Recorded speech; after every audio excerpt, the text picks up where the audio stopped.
بسم اللہ الرحمن الرحیم۔ السلام علیکم ناظرین، آپ دیکھ رہے ہیں پروگرام کڑوی بات اور میں ہوں ذوالفقار بیر۔ ناظرین، ابتدا سے انسان ایک دوسرے کے ساتھ محبت اور ہمدردی کا جذبہ رکھتا ہے۔ ایک دوسرے کا خیال رکھنا یہ اس کی جبلت میں شامل ہے۔ وقت گزرنے کے ساتھ ساتھ خاندان بڑھتے گئے اور پھر یہ محبت بڑھتے بڑھتے قبائل تک محدود رہی۔ ایک دوسرے کے خاندان اور جو قبائل ہے اس میں عصبیت کا عنصر ہوتا تھا اور پھر یہ لوگ ایک دوسرے کے ساتھ خیال رکھتے تھے، ایک دوسرے کی مدد کرتے تھے۔ لیکن آپ صلی اللہ علیہ وسلم کی آمد کے بعد جو انسانیت کا درس دیا گیا، یعنی بات انسانوں سے پوری انسانیت تک پھیلا دی گئی، تو اس سبق میں بڑی وسعت آ گئی۔ اس کے بعد ہی بس پھر یہ کوشش کی جانے لگی کہ جہاں بھی کوئی دکھی انسانیت ہو، جہاں پر بھی کسی کو مدد کی ضرورت ہو تو وہ ضرور ہونی چاہیے، اور اس کا بہت بڑا اجر و ثواب بھی رکھا گیا، اس کی ترغیب بھی دلائی گئی۔ اس کے بعد اگر ہم آج کے دور کی بات کریں تو آج ویسے تو روشن خیال لوگوں کا یہ دور ہے، ڈیجیٹل دور ہے، جدید سائنسی دور میں ہم رہ رہے ہیں، لیکن یہ جو ایک جذبہ ہے انسانوں سے ہمدردی کا، یہ شاید اس حوالے سے اتنا مضبوط نہیں رہا۔ یہی وجہ ہے کہ اس گیپ کو فل کرنے کے لیے مختلف جو سماجی تنظیمیں ہیں وہ وجود میں آئی۔ انہوں نے اس سبق کو نہ صرف خود اس پر عمل کیا بلکہ بار بار دہرایا، اور لوگ جو کہ بہت اپنی زندگیوں میں مصروف ہو چکے تھے ان کو یہ یاد دلایا کہ اور لوگ بھی اس دنیا میں، اس پلانٹ میں آباد ہیں، وہ دکھی ہیں، ان کا ہاتھ تھامنا ہے، ان کی مدد کرنی ہے، ان کو اپنے ساتھ آگے لے کے چلنا ہے۔ انہی تنظیموں میں ایک تنظیم helping hand for relief and development بھی ہے، جس کے بہت سے پروجیکٹ چل رہے ہیں۔ پاکستان کی اگر ہم بات کریں تو پاکستان کے 56 اضلاع میں یہ اپنے مختلف پروگرامز کو لے کر آگے بڑھ رہی ہے۔ ان کا ٹارگٹ تو ویسے آرفن فیملیز اور نیڈی فیملیز ہوتا ہے، لیکن ان کا دائرہ کار ہر جگہ ضرورت کے تحت وہ بڑھ جاتا ہے۔ یہ مختلف سکلز سکھانے میں اپنا کردار ادا کرتی ہیں، یہ ان بچوں کو تعلیم دلوانے میں اپنا کردار ادا کرتی ہیں جو شاید کسی مسئلے کی وجہ سے، غربت کی وجہ سے یا کسی اور مسائل کی وجہ سے وہ آگے نہیں بڑھ پاتے۔ اسی طرح یہ ان بچوں کا ہاتھ بھی تھامتے ہیں جو معذور ہیں، جو شاید کسی سہارے کی تلاش میں ہوتے ہیں، تو پھر یہ مضبوط ہاتھ ان کا سہارا بنتا ہے۔ اسی طرح یہ ایسی فیملیز جو کہ جن کی ضرورت ہوتی ہے کچھ ان کی مدد ہو جائے، اور مدد صرف روپوں میں نہیں ہوتی۔ میں سمجھتا ہوں کہ سب سے کمزور ترین یہ مدد ہوتی ہے کہ آپ کسی کو چند روپے پکڑا دیں، پھر وہ نہ جانے کب تک یہ مانگتا ہی رہے گا، اس کی ضرورتیں کبھی پوری نہیں ہو سکتی، اور ویسے بھی جس کی ضرورت اگر بندے کے ذمہ لگ گئی ہے تو وہ کبھی پوری ہوتی بھی نہیں ہے۔ یہ اللہ کا کام ہے، یہ اللہ کی شان ہے، وہ لوگوں کی ضرورتیں پوری کرتا ہے۔ آپ صرف اس کو ہیلپ آؤٹ کر سکتے ہیں، آپ اس کو کچھ ایسا راستہ دکھا سکتے ہیں، اس میں معاونت کر سکتے ہیں کہ جس میں نہ صرف وہ اپنا بوجھ اٹھانے کے قابل ہو جائے بلکہ اپنی پوری فیملی کو بھی لے کر آگے بڑھے۔ بالکل اسی سسٹم کے تحت، اسی نظام کے تحت ہیلپنگ ہینڈ بھی کام کر رہا ہے یہاں، یعنی کمپیوٹر کے کورسز بھی کروائے جا رہے ہیں۔ اسی طرح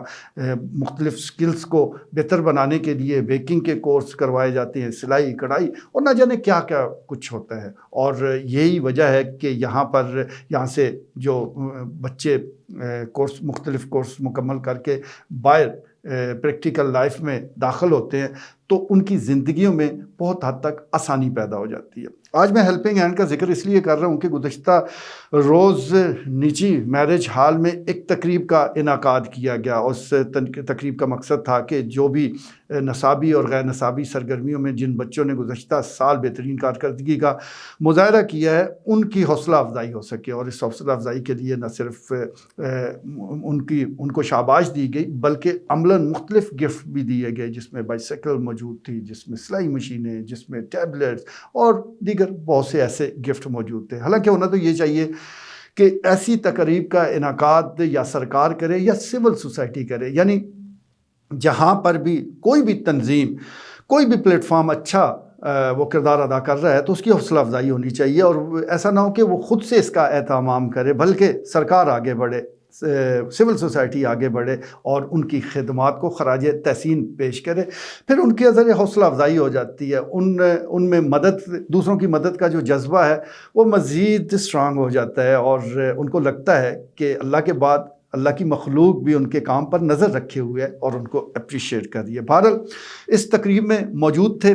deputy director social welfare Waseem Khan, اس کے ساتھ ساتھ director research and development helping hand Pakistan Arif Khalil بھی اس تقریب کا حصہ بنے، منیجر آپریشن ساجد علی چدر وہ بھی تقریب میں موجود تھے، اور اس کے علاوہ ریجنل ایجوکیشن آفیسر شاہ زیب احمد ڈار وہ بھی تقریب میں موجود تھے، جبکہ ریجنل کوآرڈینیٹر محمد ندیم سمیت اسٹوڈنٹ اور ٹیچر اور اس کے علاوہ جو دیگر انتظامیہ کے ممبران ہیں وہ موجود تھے بڑی تعداد میں۔ تقاریر کا بھی مختصر سلسلہ وہ ہوا، اور تمام جو مقررین تھے ان کا یہ کہنا تھا کہ یہ جو کام ہے یہ ایک بڑی عبادت بھی ہے، اور اس کو محض وہ کام سمجھ کر نہیں بلکہ عبادت سمجھ کر وہ کرتے ہیں، اور اس میں نہ صرف دنیا میں بھی اجر ملتا ہے بلکہ اس کام کا اجر جو ہے وہ آخرت میں بھی ہے۔ اور جس طرح میں گزارش کر رہا ہوں بچوں کے حوالے سے، تو وہاں ساری تفصیلات بھی بتائی گئی، خاص طور پر جو چکوال کا سینٹر ہے اس حوالے سے بتایا گیا کہ یہاں پر 118 سے زائد وہ ایسے بچے ہیں، یعنی اسپیشل بچے ہیں، خاص وہ بچے ہیں جن کو تربیت دی جا رہی ہے مختلف اداروں میں، اور اس میں بڑی تعداد میں ایسے بچے ہیں کہ جو اب نمایاں پوزیشن بھی لے رہے ہیں۔ میں سمجھتا ہوں بس یہی ضرورت ہوتی ہے کہ ان کو ذرا توجہ دی جائے، ان کا حوصلہ بڑھایا جائے، تو پھر کوئی وجہ نہیں کہ یہ ہمارے بچے جو اسپیشل بچے کہلاتے ہیں واقعی بہت اسپیشل ہو کر ہمارے سامنے ہوں۔ اسی طرح ایسے بچے جن کے سر سے والد کا سایہ اٹھ جاتا ہے وہ شاید نفسیاتی مسائل کا بھی شکار ہوتے ہیں، لیکن جب مختلف تنظیمیں مختلف شخصیات ان کا ہاتھ تھام لیں تو یقین جانیے کہ وہ ایسی کارکردگی کا مظاہرہ کرتے ہیں کہ ایسا لگتا ہے کہ بس یہ اسی کام کے لیے بنے تھے، لیکن ان کی حوصلہ افزائی بڑی ضروری ہوتی ہے۔ اسی طرح جو معذور افراد ہیں ان کی مدد کو لے کر بھی ہیلپنگ ہینڈ وہ کام کر رہا ہے، اور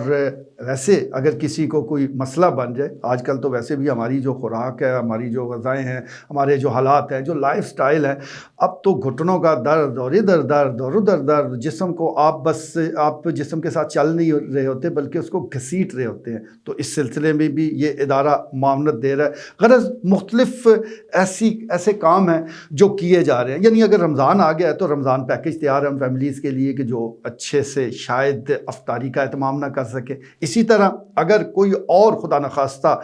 قدرتی آفت آ گئی ہے، کوئی ایسی ایمرجنسی نافذ ہو گئی ہے، تو اس میں بھی ہیلپنگ ہینڈ موجود ہے، یعنی یہ جو ہاتھ تھاما گیا ہے اس کو مضبوطی کے ساتھ پکڑا گیا ہے۔ اب صرف جیسا میں گزارش کر رہا ہوں کہ حوصلہ افزائی کی ضرورت ہے، اور ان تمام، میں صرف ایک تنظیم کی بات نہیں کر رہا، جو بھی تنظیمیں اچھا کام کر رہی ہیں ان کی حوصلہ افزائی ضروری ہے، اور اس لیے بھی ضروری ہے کہ اسی ملک میں بہت سی ایسی تنظیمیں ہیں، بڑی تعداد میں ایسی تنظیمیں موجود ہیں جن کا سارا کام کاغذوں میں ہے، وہ کاغذی کارروائی کرتے رہتے ہیں، ان کا تمام بجٹ کاغذوں میں ہی خرچ ہو جاتا ہے، جس مقصد کے لیے وہ تنظیمیں بنائی جاتی ہیں وہ مقصد کہیں پیچھے رہ جاتا ہے، وہ صرف محض سیمینار کرتی ہیں، محض لوگوں تک یہ بات پہنچاتی ہیں کہ ان کی تنظیم موجود ہے، فنڈ اکٹھے ہوتے ہیں، وہ انہی کی تنخواہوں میں انہی کے مراد پر خرچ ہو جاتے ہیں، اور جن مقصد کو لے کر، جن مقاصد کو لے کر وہ تنظیم بنائی جاتی ہے اس پر 1% بھی کام نہیں ہوتا۔ تو جب ہم ان لوگوں کو تنقید کا نشانہ بناتے ہیں، ہونی بھی چاہیے ایسے لوگوں کو، بالکل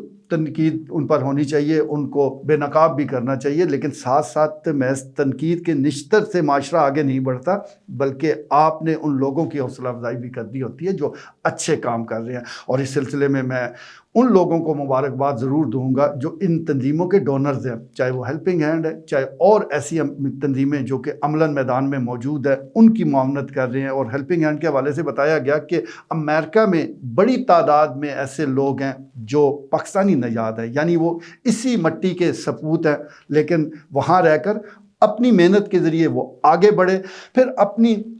اس دھرتی کو نہیں بھولے، وہ مٹی کا قرض چکانا نہیں بھولے، اور انہوں نے اپنی اس نیک کمائی سے ایک خاص حصہ وہ مختص کیا دکھی انسانیت کے لیے، اچھے کاموں کے لیے، اور پھر ان کا انتخاب ہیلپنگ ہینڈ ٹھہرا، جس کے ذریعے واقعی معاشرے میں جو خدمت کا عمل ہے وہ جاری ہے۔ میں ان ڈونرز کا بھی شکریہ ادا کرتا ہوں اور امید کرتا ہوں کہ اور لوگ بھی ایسی تنظیموں کے ساتھ جڑیں گے، کیونکہ مسائل بہت زیادہ ہیں۔ خاص طور پر گزشتہ 4-5 سال کے دوران جو حالات ہوئے ہیں پاکستان کے، اس میں تو لگتا یہی ہے کہ اب تو ہر شخص مستحق کی ہے، جس سے آپ بات کریں گے اس کی مسائل کی ایک طویل فہرست ہے۔ تو اس سلسلے میں جن کو بھی اللہ نے دے رکھا ہے وہ ضرور اپنے رزق حلال سے کچھ حصہ ان تنظیموں کے ذریعے خرچ کریں، مانیٹرنگ کا عمل ضرور کریں، معلومات بھی لیں، دیکھیں کہ کون اچھا کام کر رہا ہے، پھر ہی اس پلیٹ فارم کو استعمال کریں۔ لیکن سارا جو پیسہ ہے وہ اپنے وہ تجوریاں نہ بھریں، بلکہ ان تنظیموں کے ذریعے اس کو خرچ کرنے کی عادت بنائیں، جیسا کہ بہت سے لوگ اس وقت کر رہے ہیں، اور یقین جانیے ان سے زیادہ اطمینان، ان سے زیادہ خوش کوئی اور نہیں ہو سکتا۔ آج کے لیے اتنا ہی جی، اجازت دیجیے، اللہ نے کے بعد۔